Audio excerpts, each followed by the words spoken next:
यह वीडियो जरा गौर से सुनिएगा। भज गोविंदम भज गोविंदम भज गोविंदम मूढ़मते। भगवद गीता किंचित धीता गंगा जल गणिका पीता। शत्रुदप्रियेन मुरारी समर्च क्रियते तस्य यमेन न चर्चा। भज गोविंदम भज गोविंदम भज गोविंदम मूढ़मते। पुनरपि जननं पुनरपि मरणं पुनरपि जननी जठरे शयनम्। इह संसारे बहो दोस्तारे कृपया पारे पाहि मुरारे। भज गोविंदम भज गोविंदम भज गोविंदम मूढ़मते। रत्याचार पट विरचित कंठ पुण्य पुण्य विवर्जित पंथ। योगी योग नियोजित चेतो रमते बालोन्मत मत वदेव। भज गोविंदम भज गोविंदम भज गोविंदम मूढ़मते। कस्वं कोऽहं कुतो आयात कामे जननी को मे तात। इति परिभावय सर्वं सारं विश्वं त्यक्त्वा स्वप्नविचारम्। भज गोविंदम भज गोविंदम भज गोविंदम मूढ़मते। त्वयि मयि चान्य त्रयिको विष्णु व्यर्थं कुप्यसि मय्य सहिष्णु। सर्वस्वनि पश्चात्मानं सर्वसृज भेदज्ञानम्। भज गोविंदम भज गोविंदम भज गोविंदम मूढ़मते।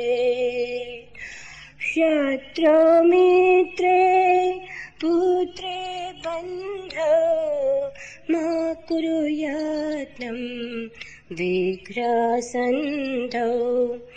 भव समचित्त सर्वत्र त्वं माञ्जस्य चिरादिविष्णु त्वं। भज गोविंदम भज गोविंदम भज गोविंदम मूढ़मते। संप्राप्ते सन् इते काले नहीं नहीं रक्षति दुःखं करणे। भज गोविंदम भज गोविंदम भज गोविंदम मूढ़मते।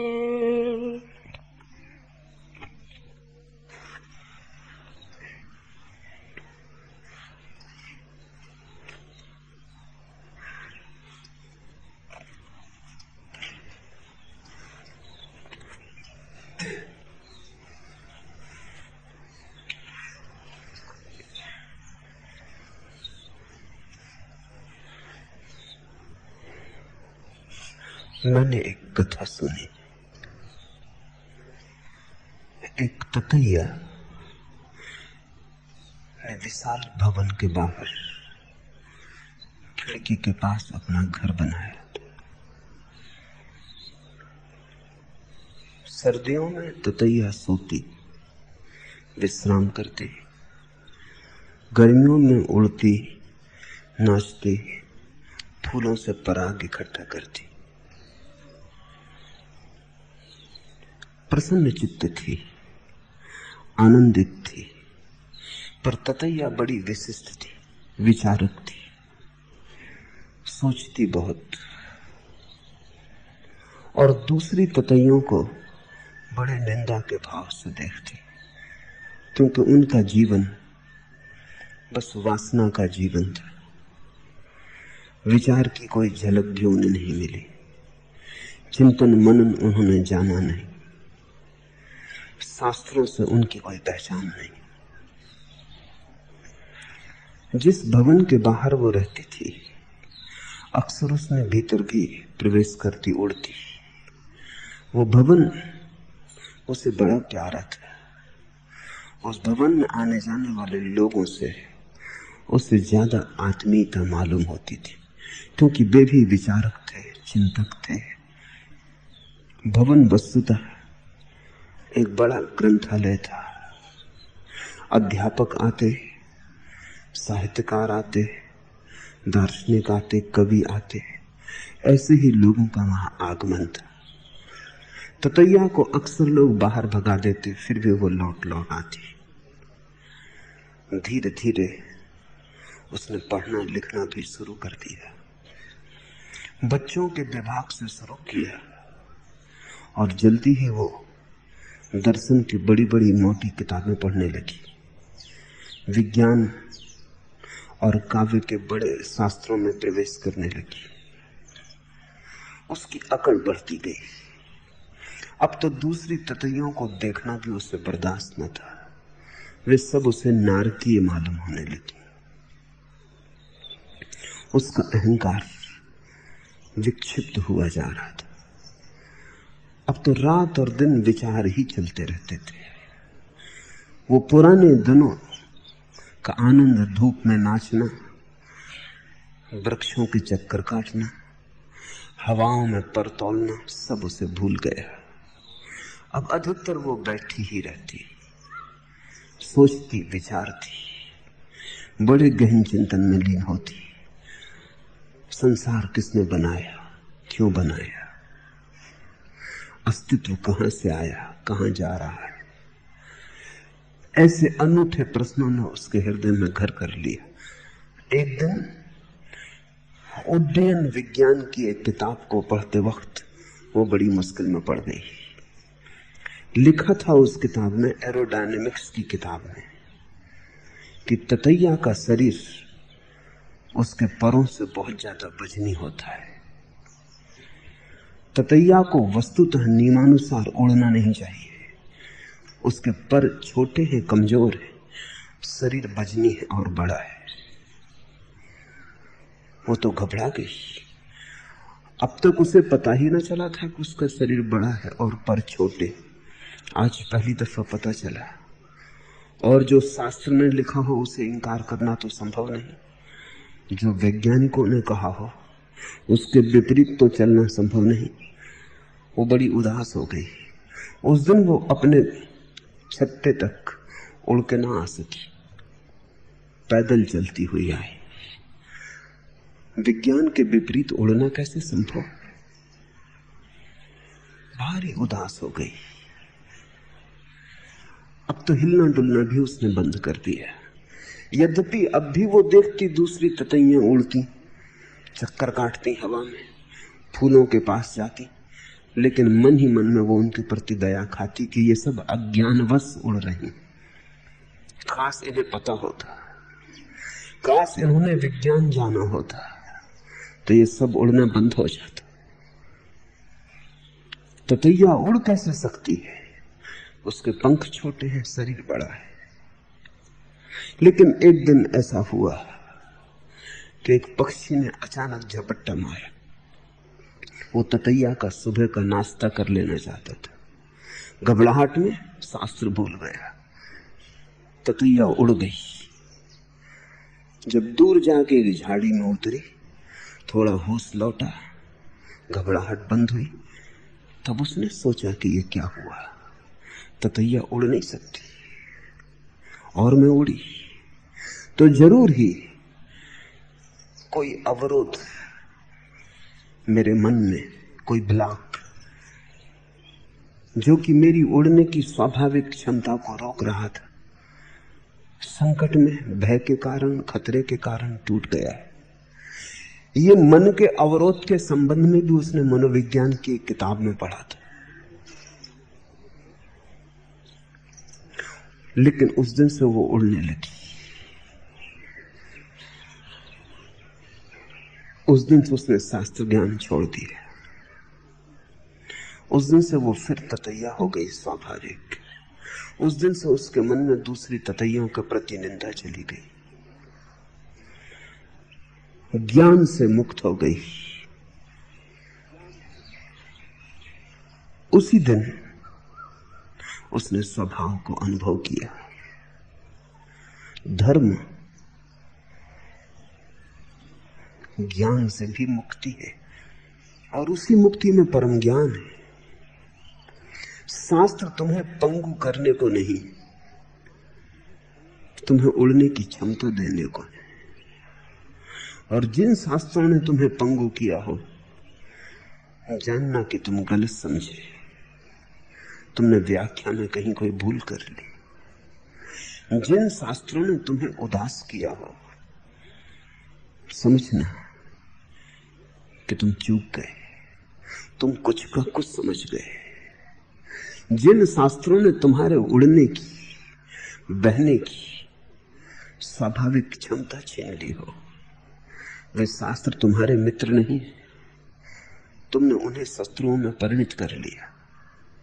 शास्त्र मुक्तिदायी हो तो ही शास्त्र है, और शास्त्र तुम्हें स्वाभाविक करे तो ही शास्त्र है।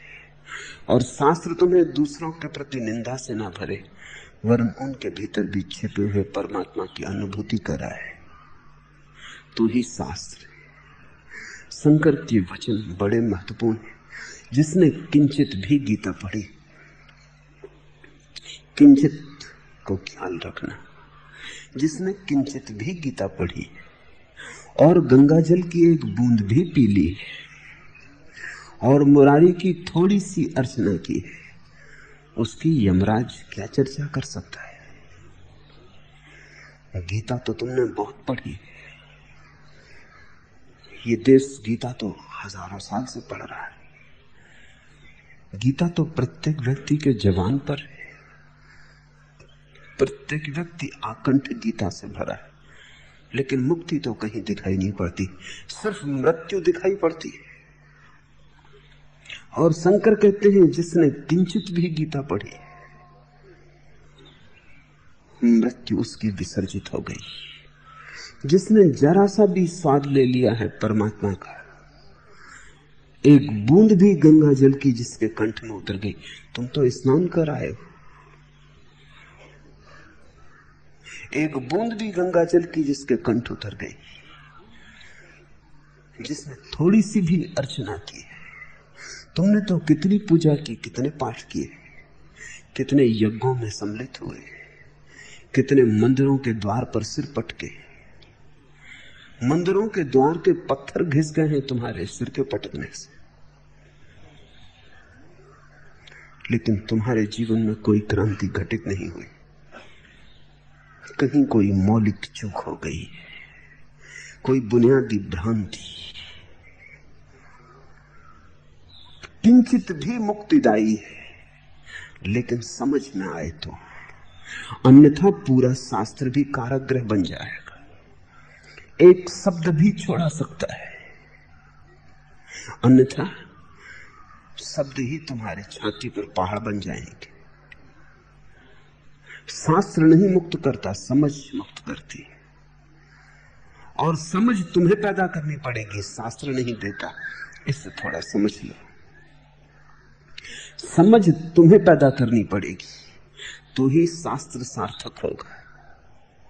अगर तुम्हारे पास समझ ना हो तो शास्त्र तुम्हें समझ नहीं दे सकता, सिद्धांत दे सकता है। सिद्धांतों का कोई भी मूल्य नहीं है, क्योंकि सिद्धांत एक तरफ पड़ा रहता है, तुम चलते और ही ढंग से रहते हो। मैंने एक दिन मुल्ला नसरुद्दीन को पूछा कि बहुत दिन से तुम्हारे बच्चे नहीं दिखाई पड़ते। उसने कहा मैं तो परिवार नियोजन में भरोसा करता हूं। मैं थोड़ा हैरान हुआ क्योंकि उसके 17 बच्चे हैं और वो कहता मैं परिवार नियोजन में भरोसा करता हूं। मैंने कहा मैं समझा नहीं, तुम्हारा मतलब क्या है? उसने कहा मैं तो परिवार नियोजन वालों की इस बात में भरोसा करता हूं कि 2 या 3 बच्चे होते हैं घर में अच्छे, तो बाकी को मैं मोहल्ले पड़ोस में खेलने खाने को भेज देता हूं। उनमें से अधिकतर तो वहीं सोने भी लगे। घर में मैं 2-3 बच्चे से ज्यादा नहीं रखता। 2 या 3 बच्चे होते हैं घर में अच्छे, तो पड़ोसियों के घर में भेज देता है। सिद्धांत को पूरा कर रहा है। तुम्हारी शास्त्र से जो समझ है बस वो ऐसी ही पूरी होती है। बच्चे पैदा करने से तुम नहीं रुकते, बच्चों को पड़ोसियों की छाती पे सवार कर देते हो। तरकीब आदमी निकाल लेता है। सिद्धांत से बचना बड़ा सुगम है, समझ भर से बचना संभव नहीं। सिद्धांत के पास से गुजर के निकला जा सकता है, क्योंकि सिद्धांत मुर्दा है, तुम जिंदा हो। सिद्धांत तुम्हारा पीछा नहीं कर सकता। तुम सिद्धांत से अपनी चादर बचा के निकल सकते हो। सिद्धांत क्या करेगा? पत्थर का टुकड़ा है, लेकिन समझ से बच के तुम कहां जाओगे? समझ तुम्हारे भीतर है, तुम कहीं भी भागोगे तुम्हारे साथ होगी। इसलिए इस जोर को ख्याल में ले लो। सिद्धांत पर बहुत जोर मत देना, समझ पे जोर देना। सिद्धांत उधार मिल सकता है, समझ खुद पैदा करनी होती। सिद्धांत चुरा भी सकते हो शास्त्र से, गुरुओं से। समझ तो इंच इंच संघर्ष करने से मिलती है। समझ के लिए तो मूल्य चुकाना पड़ता है, मुफ्त नहीं मिलती। सिद्धांत मुफ्त मिल जाते हैं, उनकी कोई कीमत नहीं, पर उनकी कोई कीमत होने की जरूरत भी नहीं है। वो कूड़ा करकट है, कचरा है। जिसने किंचित भी गीता पढ़ी है, भगवत गीता किंचित गीता, जिसने जरा सी भी पढ़ ली बस काम हो गया। कोई पूरी गीता पढ़ने के लिए थोड़ी रुकना पड़ता है। एक शब्द भी समझ लिया, लेकिन समझ का सवाल है। महाभारत में कथा है कि द्रोण ने सोचा था कि इन सारे पांडवों और कौरवों में युधिष्ठिर सबसे ज्यादा बुद्धिमान मालूम होता है, लेकिन थोड़े दिनों के अनुभव से लगा कि वो तो बिल्कुल बुद्धू है। दूसरे बच्चे तो आगे जाने लगे, नया नया पाठ रोज सीखने लगे, और युधिष्ठिर पहले पाठ पर ही रुका रहा। आखिर द्रोण की सीमा क्षमता भी समाप्त हो गई। द्रोण ने पूछा तुम आगे बढ़ोगे कि पहले ही पाठ पर रुके रहोगे? लेकिन युधिष्ठिर ने कहा जब तक पहला पाठ समझ में ना आ जाए तब तक दूसरे पाठ पर जाने से सार भी किया। पहला पाठ था सत्य के संबंध में। दूसरे बच्चों ने याद कर लिया, पढ़ लिया, आगे बढ़ गए। लेकिन युधिष्ठिर ने कहा कि मैं जब तक सत्य बोलने ही ना लगूं तब तक दूसरे पाठ पर जाऊं कैसे? और आप जल्दी मत करें। तब द्रोण को समझ में आया,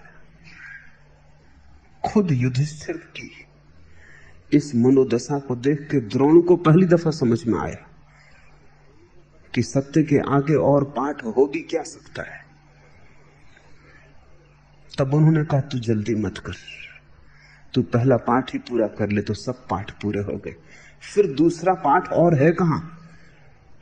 अगर सत्य बोलना ही आ गया, सत्य होना आ गया, तो फिर और पाठ की कोई जरूरत नहीं। लेकिन पाठ अगर सिर्फ पढ़ने हो तो एक बात है, पाठ अगर जीने हो तो बिल्कुल दूसरी बात है। अंत में महाभारत में कथा है कि जब सारे भाई स्वर्गारोहण के लिए गए तो एक एक गिरने लगा, पिघलने लगा, गलने लगा। स्वर्ग के मार्ग पर धीरे धीरे एक एक गिरने लगा। द्वार तक सिर्फ युधिष्ठिर पहुंचे और उनका कुत्ता पहुंचा। सत्य पहुंचा और सत्य का जिसने गहरा सत्संग किया था वो पहुंचा। वो कुत्ता था उनका, वो सदा उनके साथ रहा था। उसकी निष्ठा अपार थी। भाइयों की भी निष्ठा इतनी अपार न थी। भाई भी रास्ते में गल गए, कुत्ता न गला। उसकी श्रद्धा अनन्य थी। उसने कभी संदेह किया ही ना था। उसने युधिष्ठिर के इशारे को ही अपना जीवन समझा था। युधिष्ठिर भी चकित हुए कि भाइयों का भी गया, वे भी गिर गए मार्ग पर, स्वर्ग के द्वार तक ना आ सके। आ सका एक कुत्ता, द्वार खुला, युधिष्ठिर का स्वागत हुआ।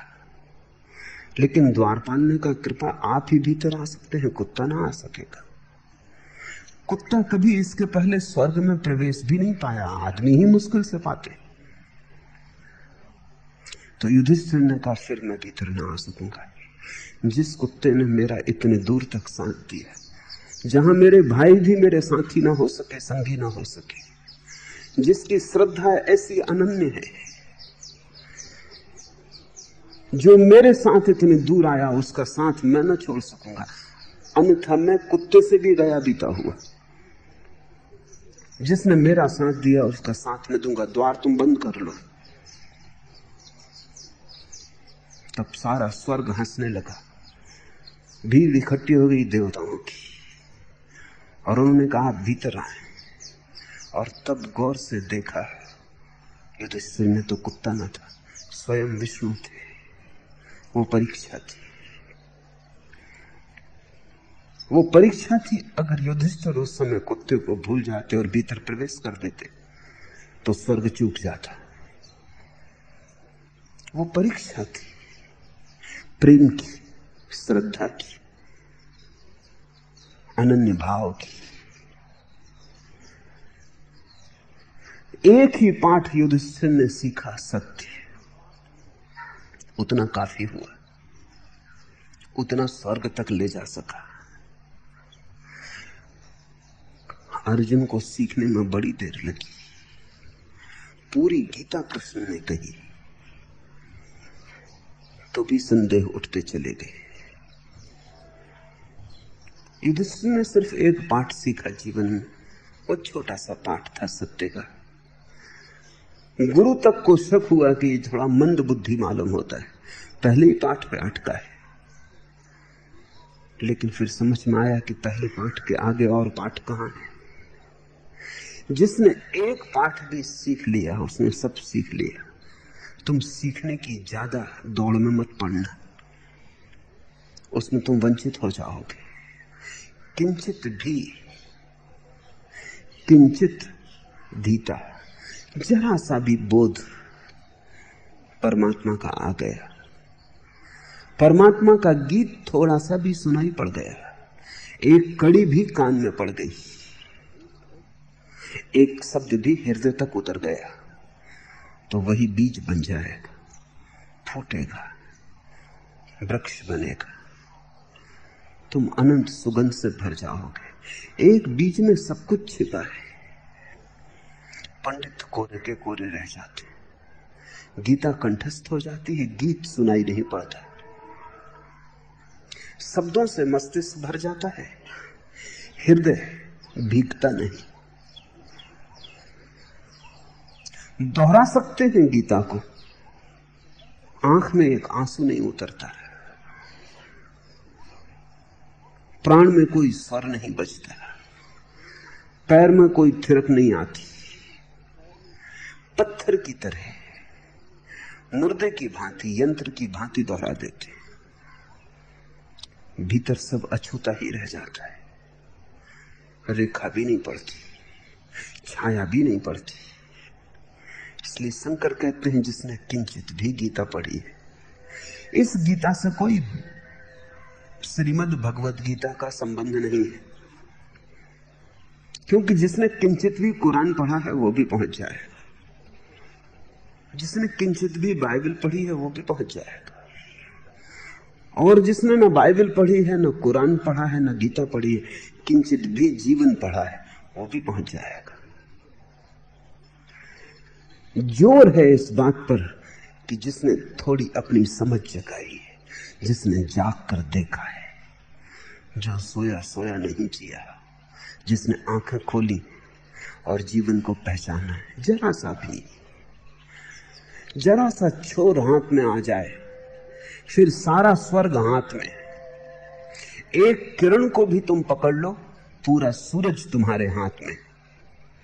उसी किरण के सहारे अगर तुम चल पड़ो तो सूरज कहां जाएगा?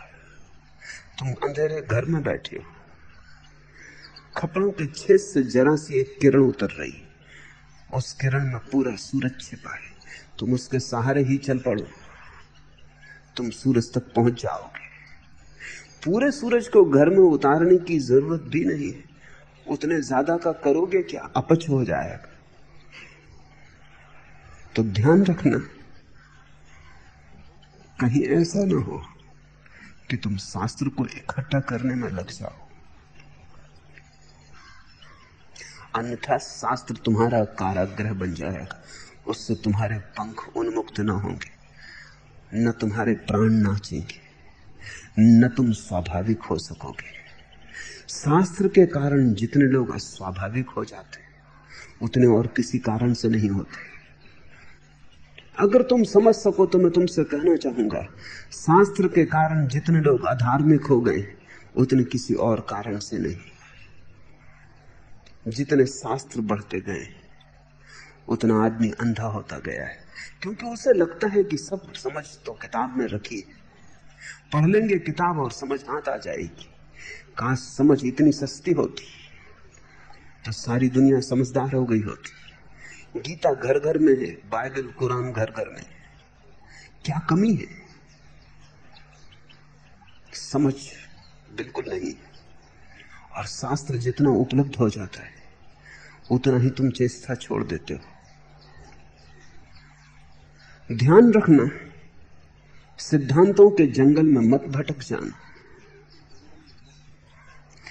जिसने किंचित भी गीता पढ़ी है, गंगा जल की एक बूंद भी पी ली, पूरी गंगा का करोगे भी क्या, जरूरत भी क्या है? पूरी गंगा बहुत है, एक बूंद तुम्हारे लिए काफी है। किस गंगा की बात कर रहे हैं शंकर? जिस गंगा पर तुम तीर्थ यात्रा करने गए हो उस गंगा की बात नहीं हो रही। गंगा तो प्रतीक है। जिसने पवित्रता की एक बूंद पी ली, जिसने निर्दोषता की एक बूंद पी ली, जिसने सरलता की एक बूंद पी ली, बस उसने गंगा को चख लिया। गंगा जाने की जरूरत नहीं, क्योंकि गंगा के किनारे कितने लोग ही बैठे हुए और कुछ भी नहीं हुआ। गंगा में ही जिए, गंगा में ही स्नान किया है और कुछ भी नहीं हुआ। नहीं, बाहर दिखाई पड़ने वाली गंगा का सवाल नहीं, एक और गंगा है जो भीतर बहती है, और एक बूंद काफी है। तुम्हारे लिए एक बूंद भी जरूरत से ज्यादा है, क्योंकि हमारी सीमा एक बूंद से बड़ी कहां, हमारा होना एक बूंद से बड़ा कहां। हम इस विराट अस्तित्व में एक छोटी सी बूंद है। गंगा की एक छोटी सी बूंद ही हमें नहला देगी और पवित्र कर देगी। लेकिन ठीक से समझ लेना, गंगा से अर्थ है निर्दोषता का, गंगा से अर्थ है सरलता का, गंगा से अर्थ है भीतर के कुंवारेपन का, गंगा से अर्थ है छोटे बच्चे की तरह निर्दोष हो जाने का। एक बूंद भी तुम्हारे बचपन की तुम वापस लौटा लो, फिर से तुम एक बार दुनिया को वैसा देख लो जैसा तुमने बचपन में देखा था, उन्हीं ताजी आंखों से, बिना किसी विचार के, बिना किसी निंदा के, बिना किसी निर्णय के। ऐसे ही देख लो जगत को जैसा तुमने पहली बार आंख खोली थी संसार में और देखा था, सिर्फ देखा था, कुछ भीतर विचार ना उठा था, न कहा था अच्छा, न कहा था बुरा, न सुंदर न असुंदर, न पाप न पुण्य, सिर्फ देखा था भरा आंख। सारा जगत तुम्हारे सामने था और भीतर कोई विचार न था। वैसे ही अगर तुम पुनः देख लो, एक बूंद भी वैसे बालपन की तुम्हें फिर मिल जाए, तो गंगा की बूंद तुमने चख ली। गंगा जल की एक बूंद भी पी है और मुरारी की थोड़ी भी अर्चना की है। बहुत अर्चना से कुछ भी ना होगा। बहुत अर्चना तो यही बताती है कि तुम अर्चना करना जानते नहीं। बहुत अर्चना का तो यही अर्थ है कि तुम पुनरुक्ति कर रहे हो मृत प्रक्रियाओं की। अन्यथा एक बार भी राम का नाम ले दिया तो बस काफी होना चाहिए। तुम रोज बैठे माला फेर रहे हो, राम राम राम राम कहे चले जा रहे हो। कितनी बार राम राम कहने से जीवन में राम का अवतरण होगा? कोई संख्या का हिसाब है? लोग हैं जो हिसाब रखे बैठे कि उन्होंने 1 करोड़ दफा मंत्र पढ़ा है। लेकिन अगर एक बार मंत्र पढ़ने से कुछ भी ना हुआ तो 1 करोड़ बार पढ़ने से क्या होगा? इसे थोड़ा समझो। मंत्र कोई गणित थोड़ी है, मंत्र गुणात्मक क्वांटिटेटिव थोड़ी है, मंत्र तो क्वालिटेटिव है, परिमाणात्मक नहीं है, गुणात्मक है। अगर होना है तो एक बार में हो जाएगा, अगर नहीं होना है तो तुम करोड़ बार दोहराते रहो तो क्या होगा? अगर पहली बार ही तुमने गलत दोहराया है तो दूसरी बार तुम और भी गलत दोहराओगे, तीसरी बार और भी ज्यादा गलत दोहराओगे, क्योंकि गलती मजबूत होती जाएगी। जितना दोहराओगे उतनी लीक मजबूत होती जाएगी। फिर तुम करोड़ बार दोहराओ कि 10 करोड़ बार दोहराओ, इससे कोई फर्क नहीं पड़ता। ठीक पुकारने का सवाल है, और तब एक हृदय की आह भी काफी है। तब एक पुकार से भी क्रांति हो जाती है। परमात्मा बहरा थोड़ी है, और परमात्मा कोई तुम्हारी खुशामद का आतुर थोड़ी है कि तुम बहुत बार कहो तब सुनेगा। बिना कहे भी सुन लेता है। तुम्हारे हृदय में होना चाहिए, और तुम्हारी खोपड़ी से तुम कितना ही दोहराओ कभी नहीं सुना जाता, क्योंकि तुम्हारी चिंतना से परमात्मा का कोई संबंध नहीं, तुम्हारी प्रार्थना से संबंध है। मैंने सुना एक गांव में वर्षों से वर्षा न हुई थी,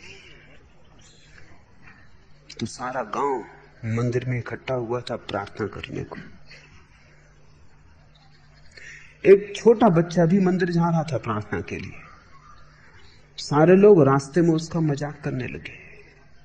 मंदिर का पुजारी भी कहने लगा, ना समझ, ये छाता किस लिए ले जा रहा है? वर्षों से वर्षा नहीं हुई, इसलिए तो हम प्रार्थना करने जा रहे हैं। और बच्चा एक छाता ले आया था। भीड़ आई थी, कोई 10,000 लोग इकट्ठे हुए थे, कोई भी छाता ना लाया था।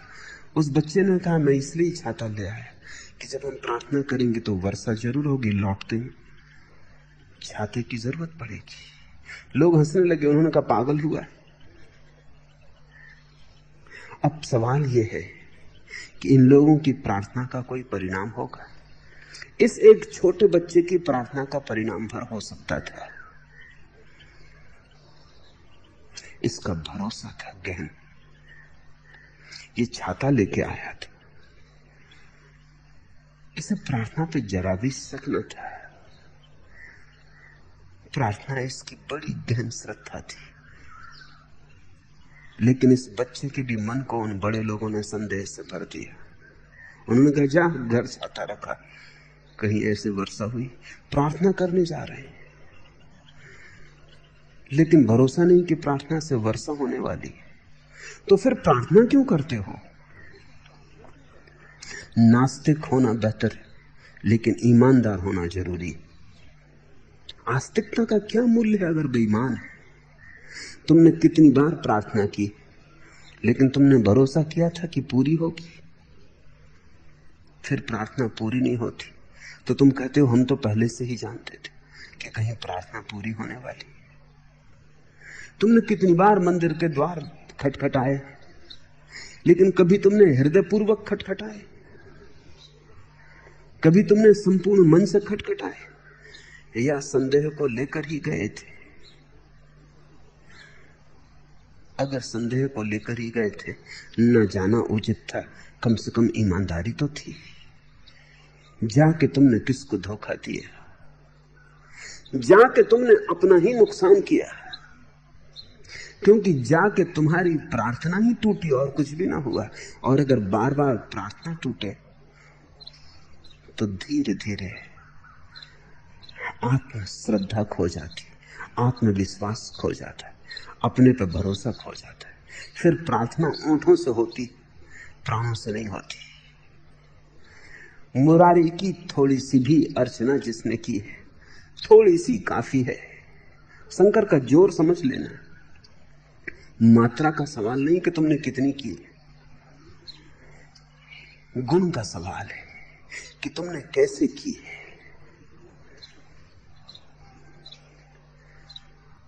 मैंने एक वकील के संबंध में सुना है कि वो रोज प्रार्थना कर लेता है, लेकिन ज्यादा नहीं करता। वकील है, पहले दिन प्रार्थना की थी, दूसरे दिन कहा डिट्टो, फिर तीसरे दिन भी डिट्टो। पूरी प्रार्थना क्या करनी, क्या बकवास लगा रखी। कानूनी हिसाब साफ है, एक दफा कह दिया फिर नीचे लिख दिया डिट्टो। वही लोग गणित से जी रहे हैं। प्रार्थना में भी गणित है, वहां भी होशियारी है, कुशलता है, वहां भी तुम सरल नहीं हो। जैसे अगर परमात्मा की जेब काटने का मौका मिले तो तुम छोड़ोगे नहीं। शायद इसलिए परमात्मा छिपा है, तुम उसकी दुर्गति कर दोगे, वो तुम्हारे सामने आने से डरता है।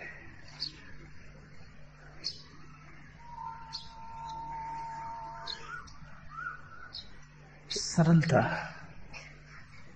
अपने आप में प्रार्थना है।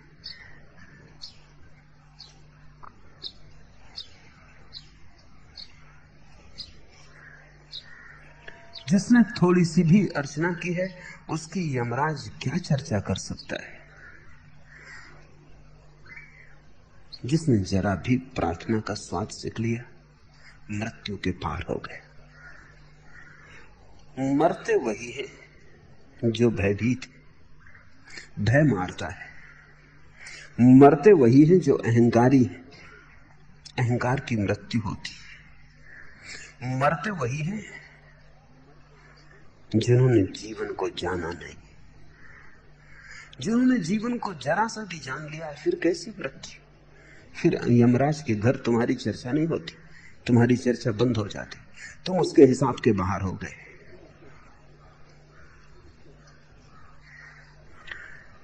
थोड़ा सा भी जिसने परमात्मा का गीत समझ लिया, फिर उसकी कैसी मौत।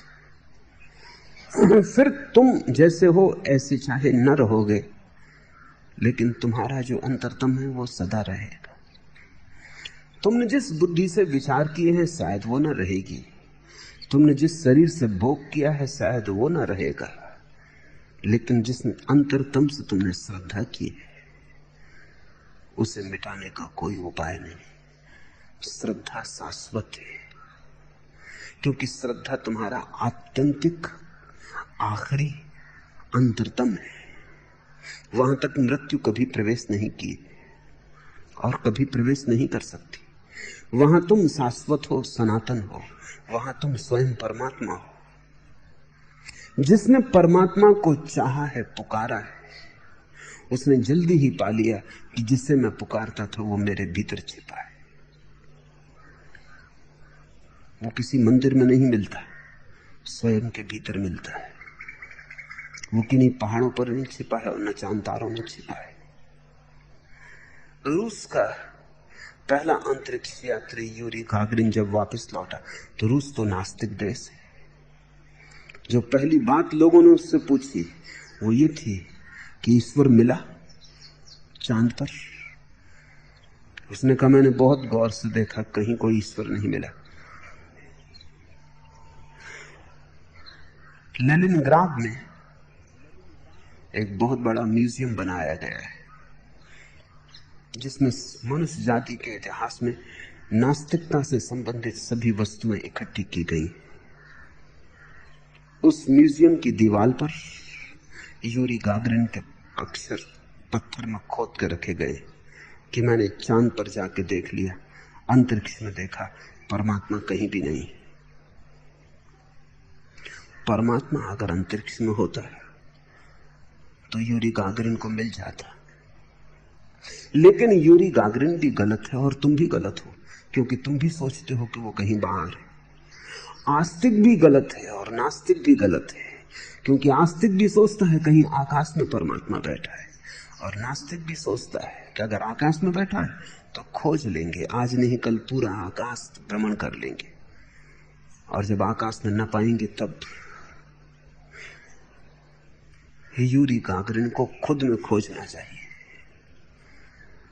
वहां बैठा है परमात्मा। वो जो देख रहा था यूरी गागरिन की आंखों से चांद तारे पर, वही है परमात्मा। वो जो देख रहा था, परमात्मा को कभी देखा नहीं जा सकता, वो सदा देखने वाला है।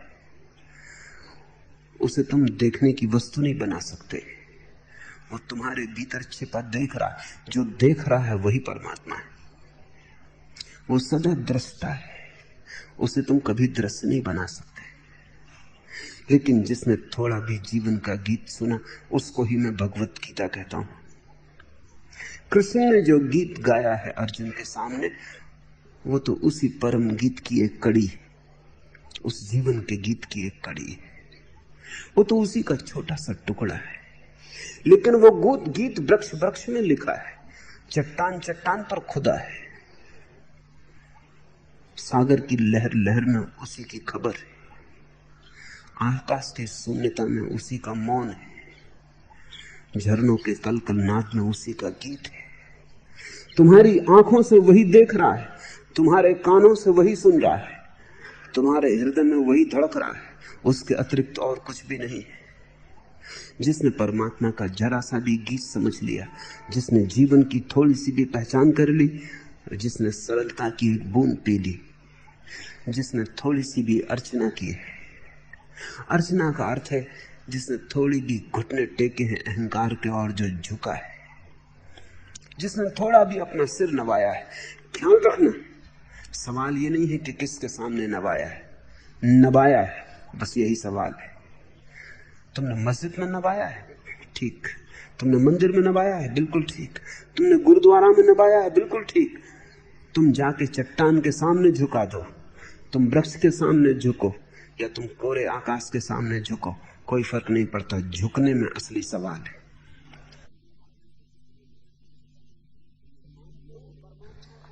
तुम परमात्मा को मानते हो तो, नहीं मानते तो कोई फर्क नहीं पड़ता। महावीर बिना माने झुके और पा लिया, और बुद्ध ने परमात्मा को कभी स्वीकार नहीं किया और परमात्मा हो गए। झुकने की कला जिससे आ गई। असली सवाल परमात्मा को पाना नहीं, असली सवाल अपने को मिटाना है। अर्चना का अर्थ है जिसने अपने को गिरा दिया और जिसने कहा मैं नहीं। जरूरत नहीं है कहने की कि तू है। जिसने ये कहा कि मैं नहीं हूं, उसी क्षण जाना कि बस तू ही है। कहने का कोई सवाल नहीं। मैं के गिरते ही परमात्मा प्रकट हो जाता है। वह मैं ही अकेली बाधा है। फिर यमराज के घर तुम्हारी चर्चा नहीं होती। अतः हे मूढ़, सदा गोविंद को भजो। जहां पुनः पुनः जन्म लेना है, पुनः पुनः मरना है और पुनः पुनः माता के गर्भ में गिरना है, ऐसे इस बहुदुस्तर संसार से हे मुरारी मेरी रक्षा करो। आदमी असहाय है और आदमी के संकल्प से कुछ भी नहीं हो सकता, क्योंकि तुम जो भी करोगे वो तुमसे छोटा होगा। परमात्मा तुमसे बहुत बड़ा है, तुम में है, तुम में झांकता है, लेकिन तुमसे बहुत बड़ा है। ऐसा ही समझो कि जैसे बूंद में सागर है, बूंद को भी चखो तो सागर का ही स्वाद है, वही खारापन। और एक बूंद का भी विश्लेषण कर लो तो तुम वही तत्व पाओगे जो पूरे सागर के विश्लेषण से मिलते। फिर भी बूंद बड़ी छोटी, बूंद से सागर झांका है जैसे खिड़की से सागर झांका हो। तुमसे भी झांका है लेकिन तुमसे बहुत बड़ा है।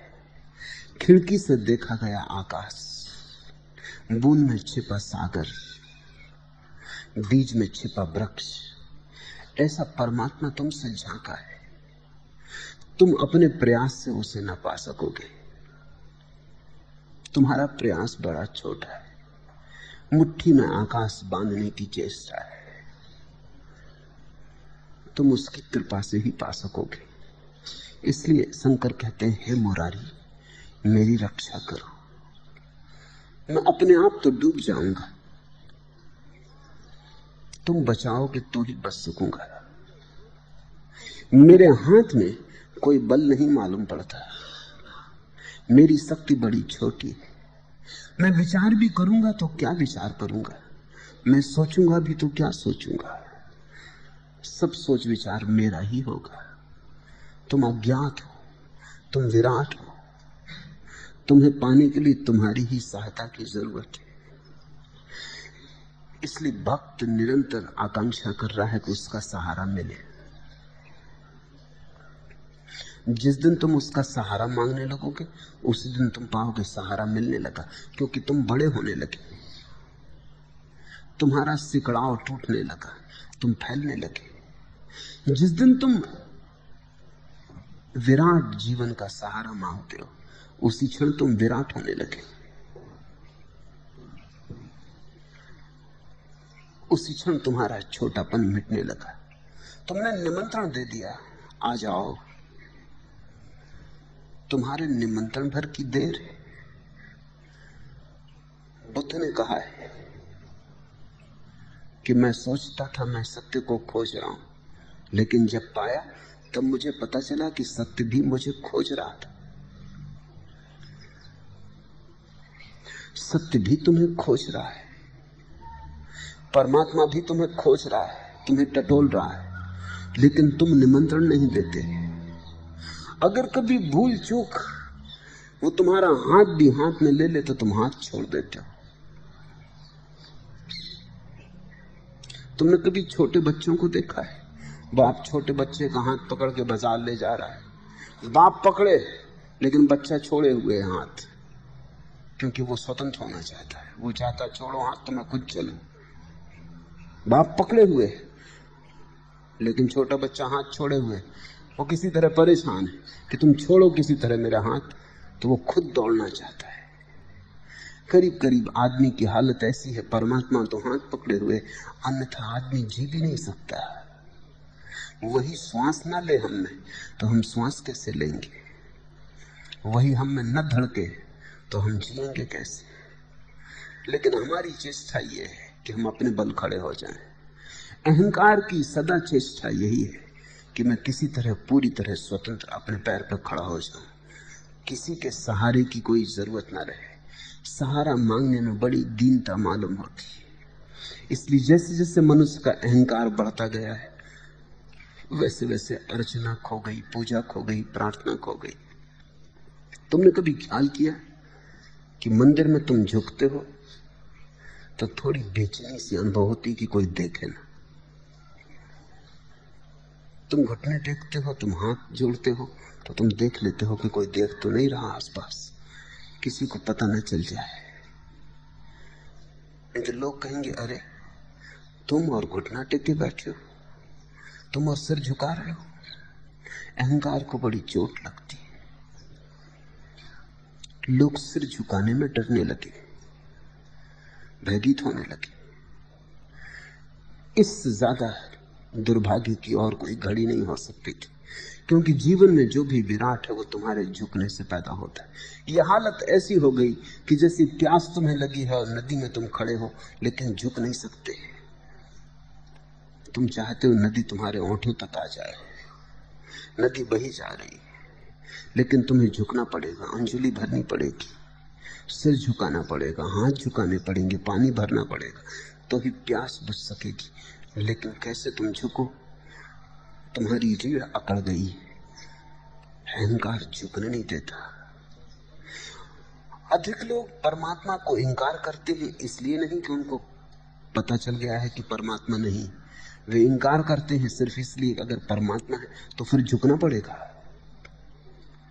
फ्रेडरिक नीत्शे ने लिखा है कि अगर परमात्मा है तो फिर झुकना पड़ेगा, इसलिए मैं कहता हूं परमात्मा नहीं, क्योंकि झुक मैं कैसे सकता हूं। अगर परमात्मा है तो वो मुझसे ऊपर हो गया, इसलिए मैं कहता हूं परमात्मा नहीं, क्योंकि मुझसे ऊपर कोई कैसे हो सकता है। अहंकार, भयंकर अहंकार मनुष्य को घेरे हुए। जैसे शरीर में कैंसर है, ऐसी आत्मा में अहंकार है। अहंकार आत्मा का कैंसर है। और जब तक तुम उससे मुक्त ना हो जाओ, तब तक अर्चना के फूल ना खिलेंगे, तब तक प्रार्थना की धूप ना उठेगी, तब तक भगवत गीत तुम्हारे भीतर जन्म नहीं ले सकता। जब तक तुम अपने से भरे हो, तब तक परमात्मा तुम में उतर नहीं सकता। जगह खाली करो, सिंहासन से उतरो, उसे निमंत्रण दो। जहां पुनः पुनः जन्म लेना है, पुनः पुनः मरना है और पुनः पुनः माता के गर्भ में सोना है, ऐसे इस बहुदुस्तर संसार से हे मुरारी मेरी रक्षा करो। जिन्होंने भी जीवन के सत्य को समझा है, उन्होंने एक बात पहचान ली कि जीवन एक पुनरुक्ति, वही वही बार बार हो रहा है। बहुत बार तुम जन्मे, बहुत बार तुम मरे, बहुत बार तुमने धन कमाया, यश कमाया, बहुत बार सफल हुए, असफल हुए,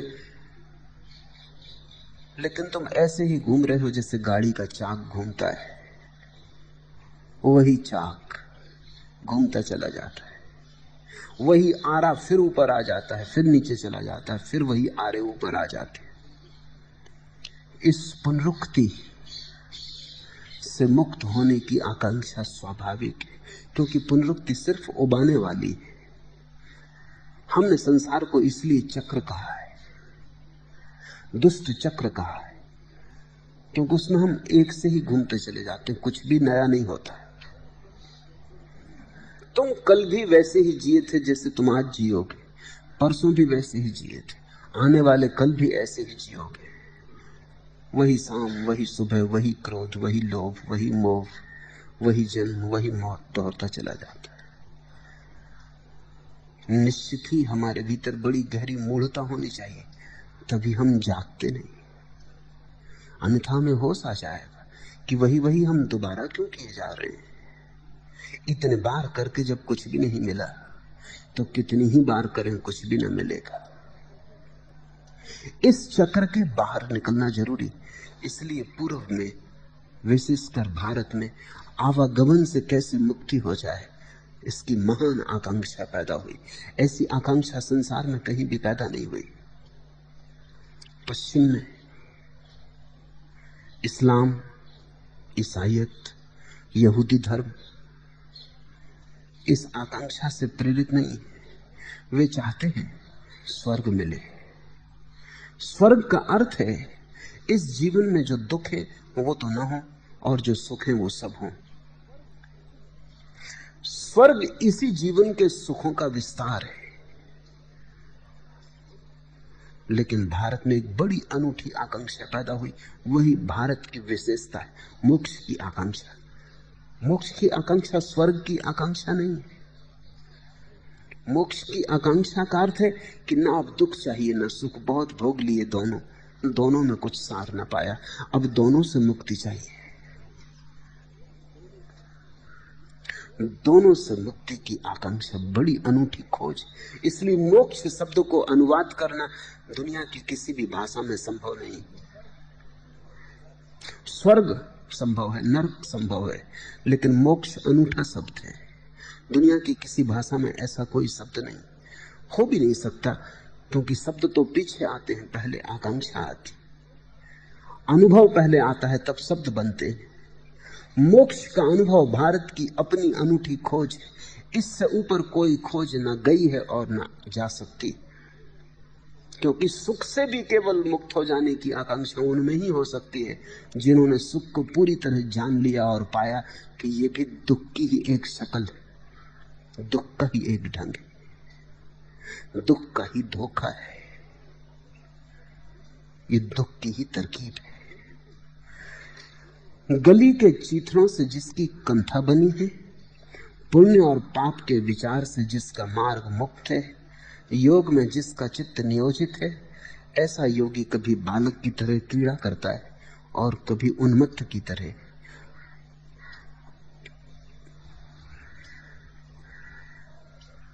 जो सड़क पर बैठा है भिखारी की तरह दिखाई पड़ता है, लेकिन अगर गौर से देखोगे तो सम्राट को छिपा हुआ पाओगे।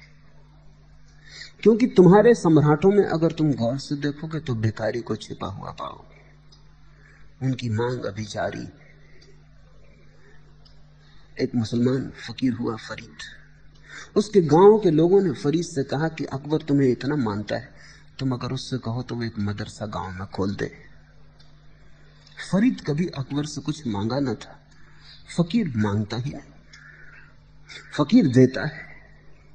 पर गांव के लोगों ने कहा तो फरीद इनकार भी न कर सका, वो गया। वो कभी राजमहल गया भी नहीं था, लेकिन गांव के लोगों ने कहा तो गया, जल्दी ही पहुंच गया ताकि सुबह सुबह ही सम्राट से बात हो जाए। भीतर गया तो पता चला कि सम्राट अपनी निजी पूजा गृह में, मस्जिद में है, अभी प्रार्थना कर रहा है।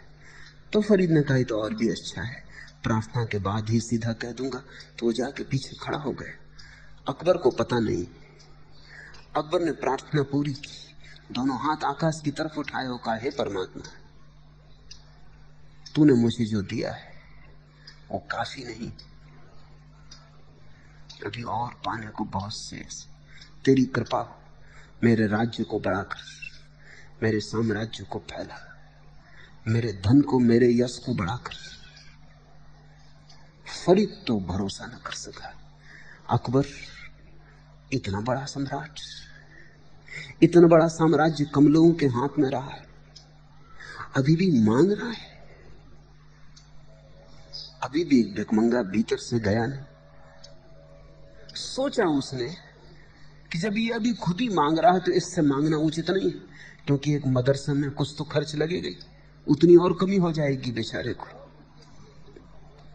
और फिर जब ये खुद ही परमात्मा से मांग रहा है तो हम बीच में एजेंट क्यों बनाएं, हम भी उसी से मांग लेंगे। वो लौट पड़ा। अकबर उठा तो उसने फरीद को सीढ़ियां उतरते देखा, वो दौड़ा, उसने कहा कैसे आए। बड़ा सम्मान करता था अकबर फरीद का, कभी फरीद आया भी नहीं था, सदा वही जाता था फरीद के दर्शन करने। कैसे आए और कैसे लौट चले। फरीद ने कहा आया था सोचकर कि सम्राट से मिलने जा रहा हूं, जाता हूं देख करके यहां भी एक भिखमंगा है। आया था कुछ मांगने, भूल हो गई। तुम्हें खुद मांगते देखकर शर्म आ गई कि अब तुमसे क्या मांगू, तुम तो वैसे ही गरीब हो, तुम्हें और गरीब करूं। गांव के लोग नहीं माने, पीछे पड़ गए। तो एक मदरसे के लिए कहने आया था, लेकिन अब ना कहूंगा, अब मैं भी परमात्मा ही से कह दूंगा, जब तुम भी वहीं से मांगते हो तो हम भी वहीं से मांग लेंगे, अब तुमसे बीच में क्यों बाधा डालनी। अकबर ने बहुत प्रार्थना की कि मुझे मौका दो, मदरसा तुम जो कहो मैं बना दूंगा। फरीद ने कहा अब नहीं, सम्राट से मांगा जाता है, गरीब भिखमंगों से क्या मांगना। तुम्हारे सम्राटों में तुम गरीब भिखमंगे पाओगे, वहां भी मांग अभी कायम। लेकिन इस मुल्क ने ऐसे सम्राट भी पैदा किए जिनको तुम देखोगे तो भिखमंगे मालूम होंगे, उनके भीतर झांकोगे तो उन जैसे रत्न कभी भी हुए नहीं। गली के चीथड़ों से जिसकी कंथा बनी, रास्ते पे पड़े चीथड़ों को बीन के जिसने अपने कपड़े बना लिए, अपनी गुदड़ी बना ली, लेकिन जिसके भीतर मोक्ष अवतरित हुआ है, जिसके भीतर स्वतंत्रता ने अपने पूरे पंख फैलाए, पुण्य और पाप के विचार से जिसका मार्ग मुक्त है। ध्यान रखना, धर्म कहते हैं पाप करोगे तो नरक, पुण्य करोगे तो स्वर्ग। फिर अगर मोक्ष पाना हो तो क्या करोगे तो मोक्ष, न पुण्य न पाप। जिसका जीवन पुण्य और पाप की धारणा से मुक्त हो गया है, जिसे अब न तो कुछ अच्छा दिखाई पड़ता न कुछ बुरा, जिसका जीवन चुनाव मुक्त हो गया है, कृष्णमूर्ति जिसे चॉइसलेस अवेयरनेस कहते हैं, जिसके जीवन में अब सिर्फ बोध रह गया है, चुनाव रहित, विकल्प रहित, जो चुनता नहीं, जो न तो कहता है ये ठीक है न कहता है ये गलत है, जो चुनाव ही नहीं करता, जो कहता है सब एक जैसा है, चुनने को कुछ है ही नहीं, न कुछ सुंदर है न कुछ असुंदर, न कुछ पाप है न कुछ पुण्य। ये बड़ी अनूठी बात है, ये मोक्ष के साथ जुड़ी है। इसलिए जब पहली दफा उपनिषदों का अनुवाद हुआ तो पश्चिम में विचारक समझ नहीं सके कि ये उपनिषद क्या कह रहे हैं, क्योंकि पश्चिम में ख्याल था कि धर्म शास्त्र का अर्थ होता है जो पुण्य करना सिखाए, पाप से बचाए और पुण्य करवाए, वही धर्म शास्त्र है। लेकिन उपनिषद कहते हैं पाप और पुण्य दोनों से जो बचाए वही धर्म शास्त्र है। क्योंकि जब तक तुम पाप और पुण्य से भरे हो तब तक द्वंद्व से भरे हो जो निर्द्वंद बनाए। जब तक तुम कहते हो ये पाप है तब तक तुम्हारे मन में निंदा है, जब तक तुम कहते हो पुण्य है तब तक तुम्हारे मन में प्रशंसा है। जब तक तुम कहते हो पुण्य तो तुमने कुछ चुना, जब तक तुम कहते हो पाप तुमने कुछ इनकार किया, और पाप में भी परमात्मा है और पुण्य में भी। तो जिसे तुमने इनकार किया परमात्मा को ही इनकार किया। परम ज्ञानी वही है जिसके जीवन में न कोई इनकार है न कोई मांग है, न जो स्वीकार करता है न जो अस्वीकार करता है, जो स्थिर हो गया, जिसकी चेतना कपती ही नहीं। पाप और पुण्य के विचार से जिसका मार्ग मुक्त है, योग में जिसका चित्त नियोजित है, जो जुड़ गया, जो एक हो गया, वही योगी है। जिसके लिए दो ना बचे, जब तक दो है तब तक स्वर्ग और नरक रहेंगे, सुख और दुख रहेगा, पाप और पुण्य रहेंगे। जब एक ही बच रहता है तो स्वर्ग नरक सुख दुख अंधेरा प्रकाश सब खो जाते। उस एक में ही परम विश्रांति है, उस एक में ही परम आनंद है। उस एक को ही जिसने पा लिया उसने ही कुछ पाया। ऐसा योगी कभी बालक की तरह मालूम होगा, इतना सरल जैसे बालक हो, और कभी पागल की तरह मालूम होगा, इतना उन्मत्त, इतना आनंदित, इतना नशे में सरोबोर। योगी में पागल और बालक दोनों का मिलन होता है। बालक का अर्थ है जिसने अभी सोचना शुरू नहीं किया, और पागल का अर्थ है जो सोचने के पार चला गया। योगी में वर्तुल पूरा हो जाता है। वो बालक की तरह हो गया है, सोचता ही नहीं, और पागल की तरह भी हो गया है, सोचने के पार चला गया है। इसलिए योगी को पहचानना बड़ा कठिन हो जाता है। तुम उसके संबंध में कोई भी कोटि नहीं बना सकते, कोई निर्णय नहीं ले सकते। वो क्या करेगा अगले क्षण कुछ भी पता नहीं, क्योंकि अपनी तरफ से वो कुछ करता ही नहीं। परमात्मा जो करवाता है उसने अपने को उसके हाथ में छोड़ दिया है, वो बहा जाता है। परमात्मा की नदी उसे जहां ले जाती वही उसकी मंजिल है। अगर बीच में डुबा दे तो वही उसकी मंजिल है। अपना कोई लक्ष्य शेष नहीं रह गया है। योगी यानी परम स्वातंत्र। अतः हे मूल सदा गोविंद को भजो। तुम कौन हो, मैं कौन हूं, कहां से आया, कौन मेरी माता है, कौन पिता है, इस प्रकार मनन करो और तब पाओगे कि संसार और उसकी चिंता आसार और स्वप्नवत है, और तुम उस दुख स्वप्न से मुक्त हो जाओगे। अतः हे मूढ़ सदा गोविंद को भजो। तुम में, मुझ में, अन्यत्र एक विष्णु का ही वास है। मेरे प्रति असहिष्णु होकर तुम व्यर्थ क्रोध करते हो। इसलिए सर्वत्र वेद रूपी अज्ञान का त्याग कर सब में अपने को ही देखो। अतः हे मूढ़, सदा गोविंद को भजो। शत्रु और मित्र, पुत्र और भाई, युद्ध और संधि में अपनी शक्ति मत गंवाओ। यदि तुम विष्णु पद को शीघ्र उपलब्ध करना चाहो तो सर्वत्र सबके साथ समत्व भाव रखो। और हे मूढ़, सदा गोविंद को भजो। समत्व भाव एकत्व की यात्रा है। समत्व को साधो तो एकत्व सधेगा। सुख दुख में समान, जीत पराजय में समान, सफलता असफलता में समान, तो धीरे धीरे एकत्व सधेगा। जब तक तुम द्वंद्व देखोगे तब तक तुम दो रहोगे, क्योंकि जो तुम देखते हो वही तुम हो जाते हो।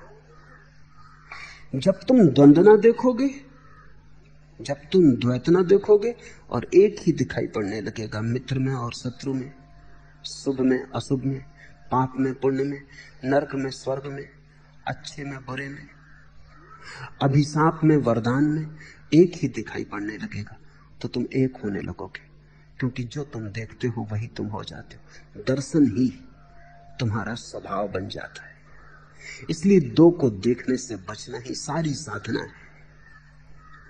कठिन होगा। कैसे देख पाओगे? जो तुम्हें गाली देता है उसमें वही जो तुम उसमें देखते हो, जो तुम्हारी प्रशंसा करता है और गीत गाता है। लेकिन जरा गौर से देखो, गीत और गाली सब ऊपर ऊपर है, भीतर एक का ही वास है। जरा गौर से देखो, मित्र और शत्रु, घृणा और प्रेम एक ही ऊर्जा के दो ढंग हैं। इसलिए तो प्रेम घृणा बन जाता है और घृणा प्रेम बन जाती है। मित्र शत्रु बन जाते हैं और शत्रु मित्र बन जाते हैं। अगर दोनों बिल्कुल अलग होते तो ये परिवर्तन नहीं हो सकता था। जो आज मित्र है कल शत्रु हो जाता है, जो कल शत्रु था वो आज मित्र हो जाता है। निश्चित ही ऊर्जा एक ही है। जो तुमसे दूर जा रहा है, जिन पैरों से दूर जा रहा है उन्हीं पैरों से तुम्हारे पास आ जाता है। पैर एक है। पास आना और दूर जाना एक ही शक्ति के दो ढंग हैं। इसे खोजने की कोशिश करो। पुरानी आदतें बाधा डालेंगी, पुराने सोचने के ढंग अड़चन डालेंगे। लेकिन अगर सतत चेष्टा रहे तो धीरे धीरे अंधकार कटता है, प्रकाश उभरता है। और जैसे जैसे तुम्हें विपरीत में एक ही दिखाई पड़ने लगेगा, तुम अचानक पाओगे भीतर एक गहन शांति उतरने लगी।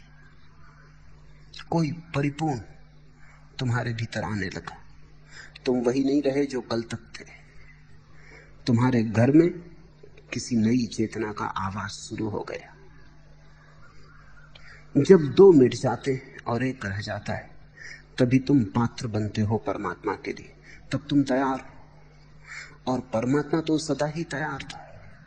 तुम्हारे तैयार होते ही मेघ बरस जाता है, तुम भर जाते हो। आनंद की मंगल की घड़ी आ जाती।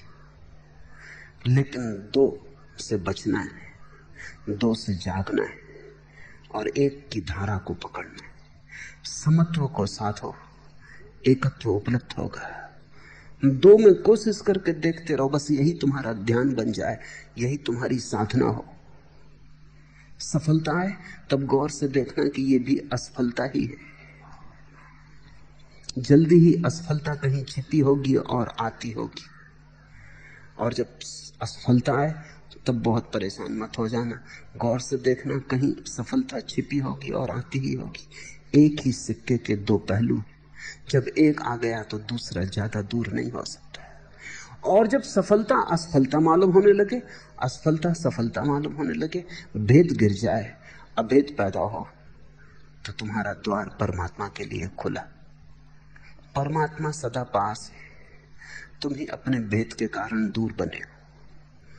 परमात्मा सदा सामने है, क्योंकि जो भी तुम्हारे सामने है वो परमात्मा ही है। लेकिन तुम्हारी आंख बंद है। भेद में आंख अंधी हो जाती है, अभेद में खुल जाती है। भेद ऐसा है जैसे पलक आंख पर पड़ी, अभेद ऐसा है जैसे पलक खुली। अतः हे मूढ़, गोविंद को भजो। भज गोविंदम, भज गोविंदम, भज गोविंदम मूढ़ मते।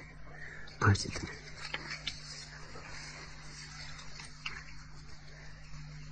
अगर यह वीडियो आपको अच्छी लग रही हो तो वीडियो को लाइक और चैनल को सब्सक्राइब करें।